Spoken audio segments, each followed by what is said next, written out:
Welcome to the Direct Farm Podcast, the weekly listen for farm selling direct. We'll talk about the 4 levers for farm success, which are quality, brand, price, and convenience. We'll hear from outside industry experts and producers like you to delight your customers, save time, and to increase your direct farm sales and business. We're glad you're here. Hey, this is Sebastian with Barn to Door. We recently released the first episode of our Farm Innovator Series, co-hosted with Acres USA. In this first episode of the Farm Innovator Series, Zoe, one of the sales managers here at Barn to Door, interviewed Tom Bennett of Bennett Farms in Michigan. Tom dives deep about his experience selling direct to his customers and doubling in sales year over year. Without any further ado, here is that episode. Well, hi, everybody. Thank you so much for joining us here. I'm super excited to be sitting here with Tom Bennett of Bennett Farms in Michigan. My name is Zoe, and I'm one of the sales managers here at Barn to Door. I get to talk with farmers every single day, kind of hearing about what their goals are and what the priorities are. So I am, again, just super excited to be sitting here with Tom. And we're going to dive into our first of the Acres in the Barn to Door Innovators Series webinars. Tom, I'm just really excited to kind of get started. I want to have you kind of introduce yourself first as we dig into this past year of growth at Bennett Farms. Yeah, my name's Tom Bennett. I started Bennett Farms, probably 10 years ago as more of a hobby farm. And then as it grew into a full-time opportunity, transitioned into that a few years ago to farm full-time. I come from Marine Corps background. It's what I did right out of high school for a decade. After the Marine Corps, went into a normal 9-to-5 job with a food service company and as a sales service rep. And then from there, as the farm grew, was able to transition away from that into farming full time. At first, then, it sounds like you were kind of in a transition phase. Did you have the farm and you were also working a 9-to-5 at the same time? Oh, yeah. That's a lot. Yeah, it was, I would not sleep for 3 days. Wow. Oh my gosh. And then how long did the transition take you? I suffered that for about 2 years. I could jump from one to the other, but I tried to do both for as long as I could to just kind of give me that support. But it takes a special type of person to do that. And I don't recommend it. It's not good for you. Because prior to that, it was more of a hobby farm, or we were just doing bulk sales where it was just whole and half hogs, and bulk chicken orders several times a year. So it wasn't like, 13 farmers markets a week and everything like we are now. So I love to hear from you, though, how that is doable. It just sounds like it's something you kind of have to dive into, because so often I hear from the farmers that I'm talking to on a daily basis that they're like, I'm just not sure when to make that leap from part-time to full-time. You just got to do it. I mean, and it's not for everyone. Like if you're risk adverse and you're a person that has anxiety by nature, like it's really hard to make that jump, because you got to have a lot of self-confidence in yourself to say, okay, I believe that I can do this and just do it, because the worst thing that's going to happen is it's not going to work. You're going to run and then you're going to go back to your job, because they would hire you back. I mean, still today, the place I was working 3 years ago, they would have gladly hired me back today. The scariest part's losing healthcare and 401k and vacation days and paid holidays, all that stuff. Like that stinks, because now when I take a day off, I don't get paid for it. So. But that's awesome, though, just to see how far you've come as well. Also, then I want to hear a little bit, or have you tell kind of everybody a little bit more about all the different products and kind of the range of different items that you sell and what kind of led you towards those products specifically. We just do pork and poultry. We also do turkey for Thanksgiving. Pork and poultry are our primary items. And believe it or not, you don't have to do beef to be in this business full time as a direct-to-consumer farm. We don't do any beef. I've never sold a pound of beef in my life. We started with pork and poultry because that was what we thought was the lowest threshold to entry, like as far as like to get your foot in the door and start moving product, like that's the most accessible for people. So we started with that, and that's still growing today. So our favorite way to sell stuff is through the website, and almost all the farmers markets we do, the primary goal there is to convert those people into our online customers, because we need those people to keep buying from us year round, not just in June and July and August, because we still have a business to run in January. So we really try and drive everyone that direction. Okay, well then awesome. I want to also hear a little bit more about your experience too, because I know you briefly just mentioned you obviously were in the Marines for 10 years, prior to becoming a farmer and transitioning into full-time farming. So tell me just a little bit, I guess, about how, either that work ethic or kind of the skills that you picked up there over that 10 years serving, how they kind of relate into farming now. Yeah, I think everything that I am today, like I owe to the Marine Corps and the Marine Corps training. I would say it's the fortitude and that nothing is insurmountable with the proper mindset. Also, I mean, there's a lot of managerial skills, team building, team leading, that of course was beneficial, but I just think it's a self-confidence that really was the primary benefit of that experience. I know you're part of the Farmers Veteran Coalition. Has being part of that just brought another kind of level of community surrounding you of like-minded farmers as well? Yeah, because prior to that, I mean, I thought I was alone. Like I was like, I felt like, oh, I must be like one of a handful of people in the world that like got out of the Marines and just started raising chickens in their backyard. But no, Totally. there's a ton of people like that, just like me, that transitioned from the Marine Corps and got into farming, and we're all going through the same things. We all face the same challenges, and so it's nice to meet those guys, and it's just nice to know that someone has the same background as you. It's a really cool organization, and that's one of the highlights of my year is their annual conference that they put on. Oh, I love that. Dive in a little bit and tell me a little bit about what farming practices you're using on a regular basis and what brought you to those practices. We're pasture-based, non-GMO, and antibiotic-free. When you're direct to consumer, it's almost expected that you're going to be bringing something different than what they're getting at their grocery store, local and everything. We didn't really see any other way to do it. That's what we wanted to do, and it's what we believe in. It's what is better for the animals. It creates a better quality product. All the way around, it's just all good things. We abide by those things. That's the best way for these animals to thrive and enjoy their life that they have with us. As a side benefit, it lowers the barrier to entry for new and beginning farmers. So pasture-based, you don't have to build a $500,000 barn to start raising hogs. You can raise hogs on pasture, move them every week to a fresh pasture using portable electric fences. And so you can get into it to see if this is what you want to do without, ruining your life. Yeah, that's a really interesting point. I actually hadn't thought of that.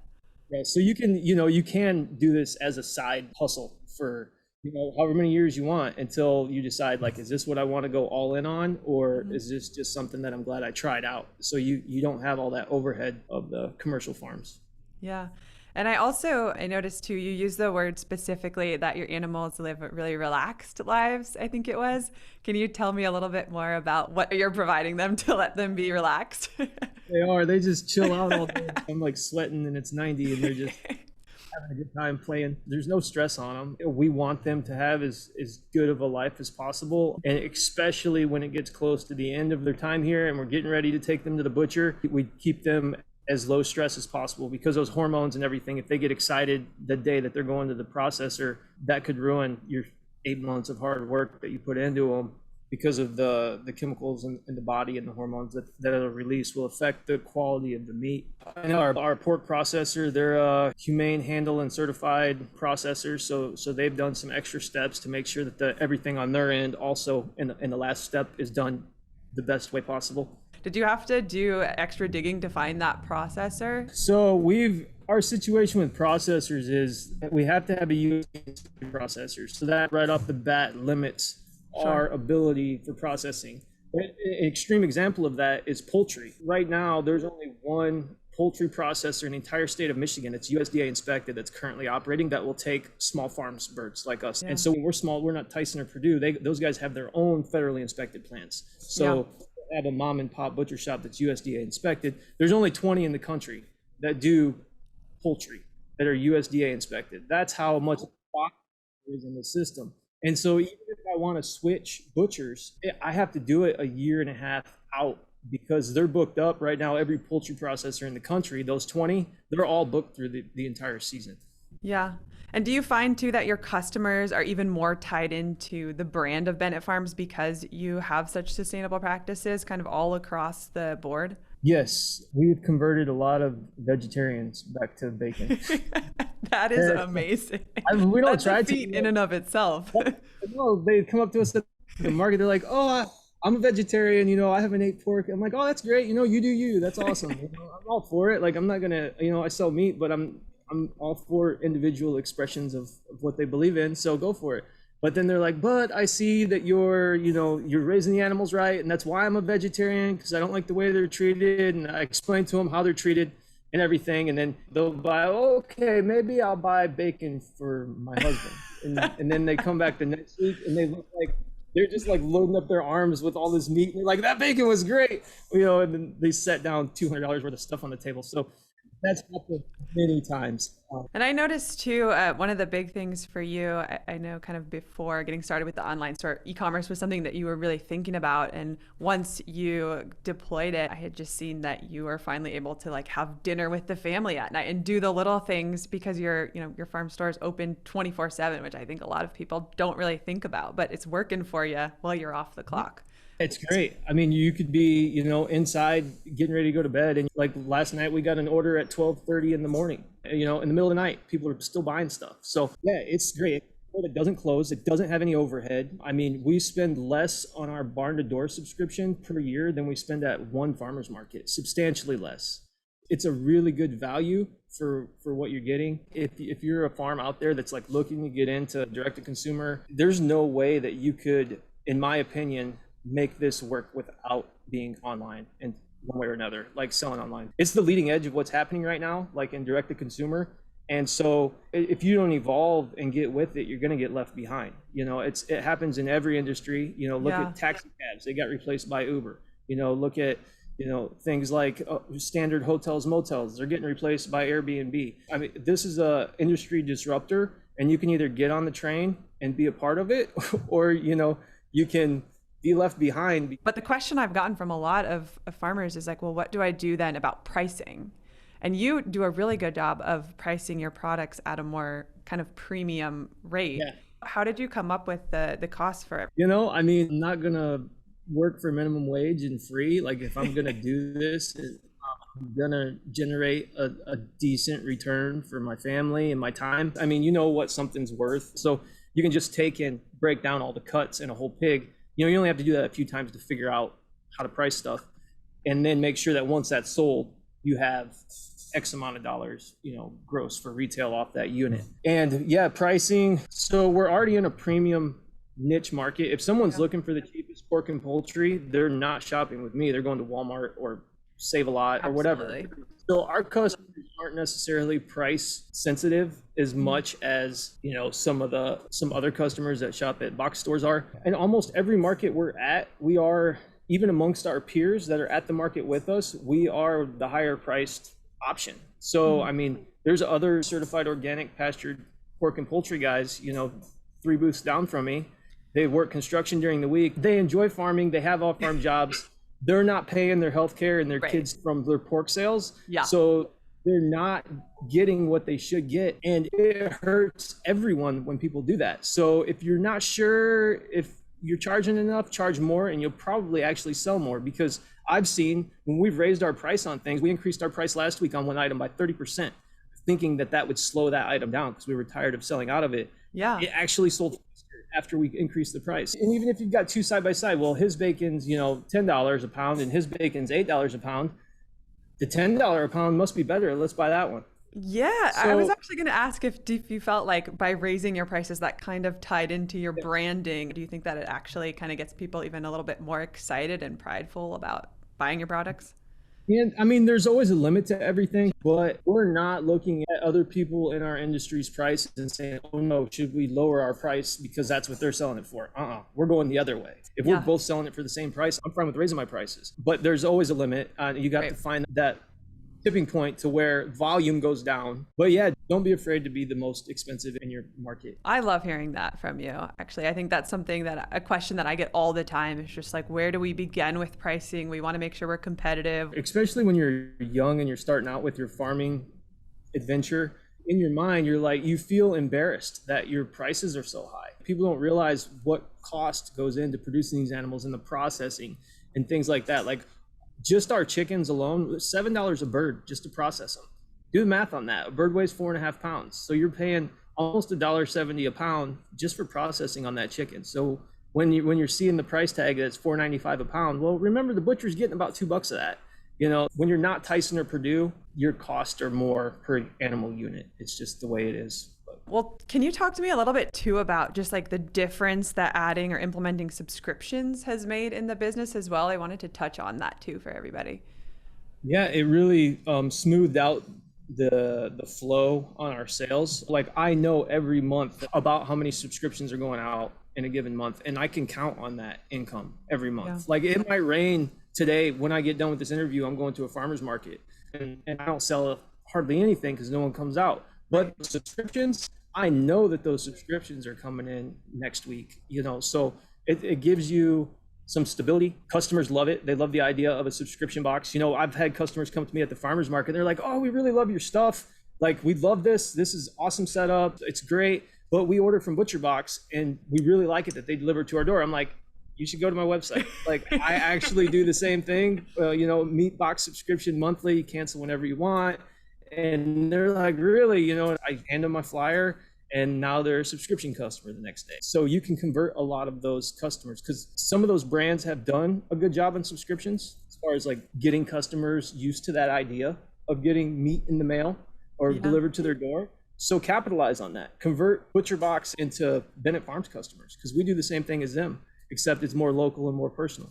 Yeah, and 94% of people prefer to purchase locally. So if they can find a local option, they're going to go for it too, which is really cool. So it's so cool to be able to come in at a farm market and be like, we actually already offer that. Yeah, it blows people's mind. They're like, no way. I was like, yeah, we'll deliver to your door. And they're like, it's not a centralized pickup location. Like, no, like to your doorstep. Leave a cooler on your porch if you're going to be at work. Like, and they're like, wow, that's awesome. So people are impressed when they find out all that they can do on their phone with our farm and ordering. Awesome. Talk to me real quick about, I just want to kind of touch on your pre-ordering system that you have for Thanksgiving with turkeys. Tell me a little bit about how that works for you and kind of how you get that out to customers.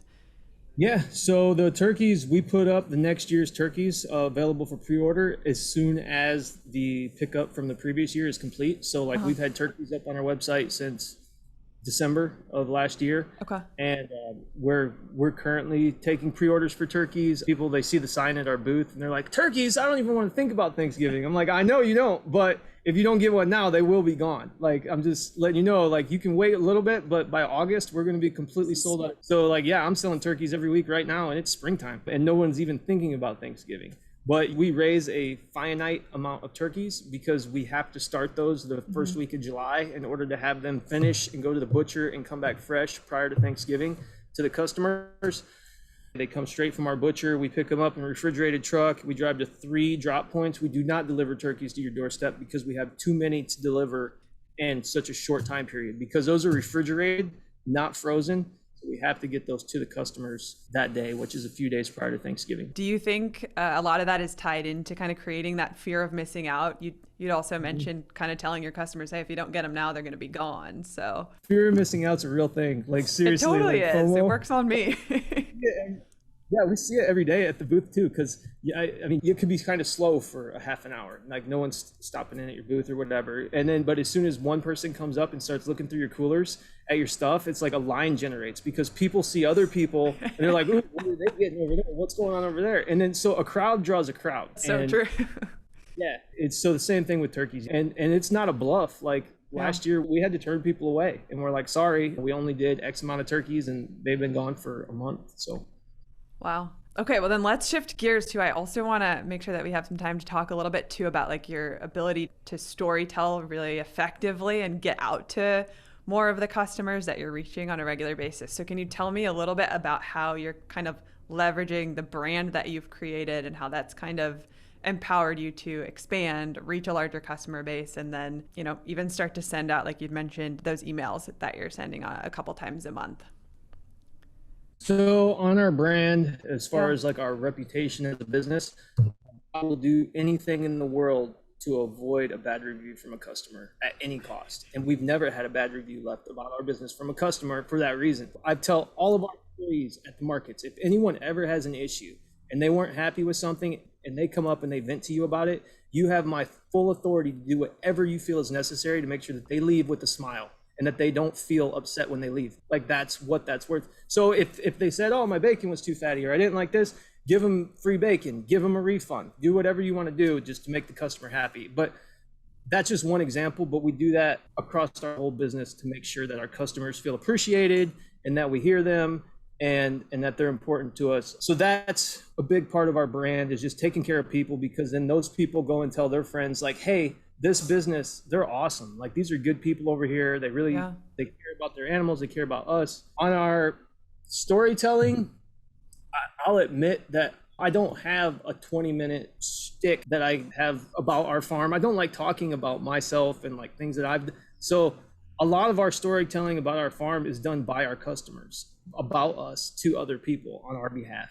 Word of mouth is a thing, and just being able to lean into even Facebook or social media or emails and allow for customers to then share information or share products that they've purchased, it is so much more effective than you just Right. Yeah. talking It's to like, people oh, and telling them how they're great the product is. Yeah. Would you say you have one outlet that has been the most lucrative for you, or do you think it's really just kind of a combination of all of these different places that you're reaching buyers? I mean, the most lucrative is email list. Second most lucrative is Google. And I can see the analytics from Google. I can see exactly how many people called our farm from Google's search engine. I can see how many people requested directions from Google's analytics. So Google's number 2. Okay. And, Facebook and Instagram, they're not good for sales, but they do have a purpose. They are good for brand building. So that's where, why have I heard of them before? Well, it's because I was flooding your Facebook account for 3 months with ads. I mean, they didn't buy anything, but they recognize my name now. Right. It's kind of that brand recognition. And then when they see you in person, they're like, I have to buy from him, because they can think of you and they remember that they've heard of you someplace. And I think too, I've heard also more specifically even about you, you have a really cool way of getting email addresses from your different types of buyers with that like boots on the ground, being at farm markets. Can you maybe share a little bit about that as well? Yeah, email addresses are important. They're like, that is our equity in our business. It's one of the most valuable assets that our business has, is our email list. So at our farmers market booth, when customers are checking out, there's a clipboard with an email sign up list, and we just let them know, hey, if you want to sign up for our email list, you'll get a coupon in your first email for $5 off an order. We'll just send you an email about once a month with updates from what's going on around the farm, maybe new products we're going to be carrying soon, things like that. And people will sign up. And then we pay our farm market salespeople $1 per email bonus for all the emails they collect. That is awesome. Let's dive into talking a little bit more about convenience. I know we touched upon the fact that you guys do door-to-door delivery, but tell me a little bit about how you decided to get into delivery and kind of the effect that having a little extra convenience has had on the business, and then where you'd like to take it, because I know you've been growing on a really consistent basis kind of year after year. Yeah, door-to-door delivery and not even doing pickup points, like just going straight through their doorstep. It sounds like it would be a lot, but it's not. Like, once you have routing software, once you have your fulfillments set up for certain days, you're thinking in your head, oh my gosh, I've got 40 deliveries to do. Like, it's not that bad, because you're getting out of your car every 3 miles. Like, those go really quick. Like, we can do 20 deliveries in 2 hours because they're all, just a block away from each other. Delivery is great. We did that just to take away all barriers for customers to say, oh, we would, but, well, now there's no more buts. Like, you can get our stuff anyway, anyhow, all year long. Like, customers no longer have any excuse that they could think of as to why buying from us would be inconvenient. We've removed them all. Convenience is totally the tipping point. So when it comes from a buyer's perspective, when you're looking at a farm that allows for even online ordering, or like you'd mentioned, door-to-door delivery, versus a farm that doesn't, usually they're just like, hey, we need the one that's going to show up right there on my doorstep that I don't have to think about. And I think that also kind of ties into you now offering subscriptions for products too. Yeah, and there's pastured poultry and pork producers in our region that have been doing it for 30 years. Family farms that have been around for generations, selling direct to consumer just at farmers markets. And we don't go to the same farmers markets. I respect them and what they've built, and I try and not eat their lunch. There's plenty of markets, so I go to other ones. Mm-hmm. But their customers find us, and we use the same butcher, us and the other guy. Like, so our products are very similar, but I have an online store. They can order from their phone. He doesn't, because he hasn't evolved yet. So, I mean, I'm gaining customers from other similar farms in my region just because of the convenience factor. What would you suggest to farmers who are thinking about doing door-to-door delivery in terms of, one, just the cost or the delivery fee, and then also, how to choose areas that are most effective for delivering to? So go for the densely populated areas first, but then on your way to and from those densely populated areas as your areas, also hit that corridor on that main highway all the way to and from it, because you're right there on the highway anyways. Say if you're 50 miles from Milwaukee, okay, well, obviously do Milwaukee, put a big circle around that, but then your whole trip from your farm to Milwaukee, you need to add the zip codes all along that route too. So that can be one zone. We go weekly to most of our closer places. As far as like Chicago, they go every couple of weeks just because we let those orders build up a little bit longer. The deliveries on the delivery fees, we do have a delivery fee just to discourage people from buying one package of bacon a week. That's the intent of the delivery fee, is to discourage small orders like 1 or 2 dozen eggs, because who's going to buy a pack of bacon for $8 if the delivery fees $6? Right. So right. I'm not going to say I haven't done it, but I've done it before too, just to test out other companies' delivery process. Let me get some lamb bacon just to see how this comes. But yeah, so charge a delivery fee, and those delivery fees will pay for your entire route driver's salary that day. I mean, they'll pretty much cover your cost of delivery. Yeah, we do have a threshold where they hit $75. That's what we set it at. You can design anything you want, but after $75, it's free. Delivery is. So, except I think to Chicago, we still have a delivery fee for them no matter how much they order, because Chicago is not fun. Right. Yeah.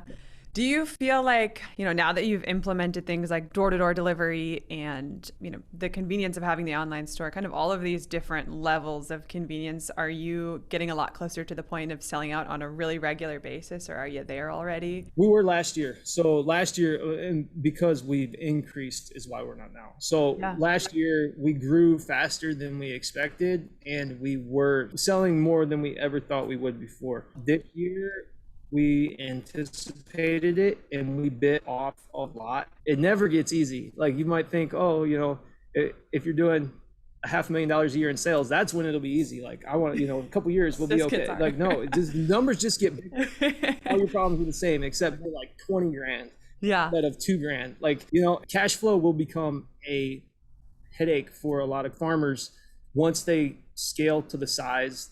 And a lot of people, you don't have to have a business degree to raise a chicken. I tell people, farmers that are asking, like, you need to be a sales and marketing and business management guru. Like, stop reading about how to grow grass. Like, the animals want to stay alive. Like, they're going to figure it out, with a little bit of help.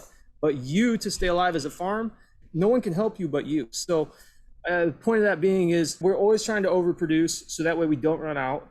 But yeah, so we would be selling out because we've doubled sales again, but we knew that's what we were going to do. And right. Yeah. And that kind of goes right in with the goal too of being able to kind of continue to expand as you guys are like doubling just year after year after year. So doubling is great, but like, I can't stress enough, if you're legit doubling, 100% again, and your margins are 50%, say, on animal, just as an average number, like, that means all of your profit from the previous year has got to be completely reinvested next year into production.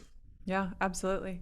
Okay, well, I want to go through just a quick recap too, in terms of kind of everything that we've gone over. I know there's been a lot, but really, I think at the end of the day, we can tie it down to the branding that you guys have done in terms of your storytelling, in terms of being in all of these different places. Also heard you talk too about pricing and just making sure that the products were all priced correctly, not trying to stay competitive, but rather making sure that you're pricing products for what they're actually worth.